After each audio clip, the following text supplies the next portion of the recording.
processus catalan, des fantaisies collectives ou une réalité effective. Dossier, la Catalogne après le référendum d'autodétermination, 60, à la veille du premier anniversaire du référendum, les plaies ne se ferment toujours pas au sein de la société catalane où les partisans d'une Espagne unie parlent de la fin de la lutte pour l'indépendance, alors que les indépendantistes insistent sur un référendum concerté. Sputnik s'est entretenu avec les représentants des deux partis.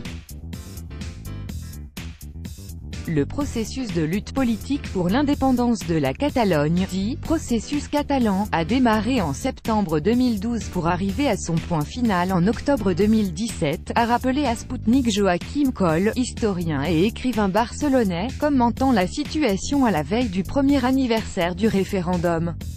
Copyright Sputnik. Javier Benítez Joachim Coll. Selon ce dernier, cette lutte avait pour moteur des fantaisies unilatérales des Catalans, croyant que la sécession était possible parce que la minorité au sein du Parlement catalan y tenait. Aussi, croyait-il que c'était même inévitable et que la Catalogne serait internationalement reconnue sans cesser de faire partie de l'Europe, alors que l'Espagne n'y pourrait rien. Ce n'était toutefois que des fantaisies collectives de l'une des parties, a souligné M. Coll. Néanmoins, un autre interlocuteur de l'agence, Oriol Amorós, fonctionnaire au gouvernement catalan, a une vision différente de la situation. Copyright Sputnik. Javier Benítez Oriol Amorós. Cette dernière année a été très difficile, il y a eu des élections remportées par des candidats indépendantistes, dont certains se trouvent à présent en prison, d'autres en exil. Ceux pour qui les gens ont voté ne font pas partie du gouvernement. Il s'agit notamment entre autres de Carles Puigdemont et d'Oriol Junqueras, a-t-il relevé.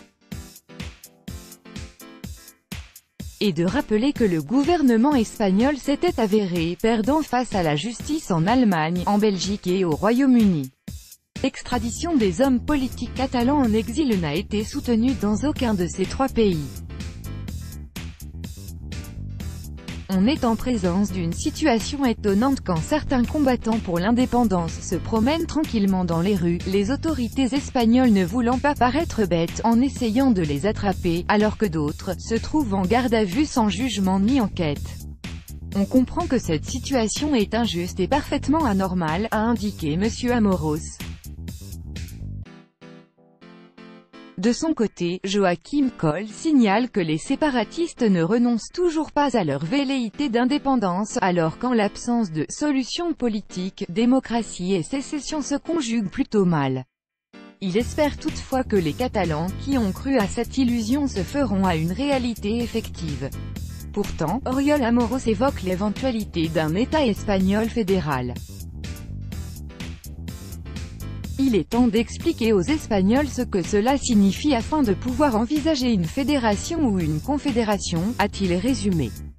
Déclaré inconstitutionnel par Madrid, le référendum du 1er octobre 2017 s'est tenu dans un contexte tendu. Le oui à l'indépendance l'a emporté, mais avec un taux de participation inférieur à 50%. À l'issue du scrutin controversé et de la déclaration d'indépendance qui s'est ensuivie, la région a été mise sous tutelle par le pouvoir central.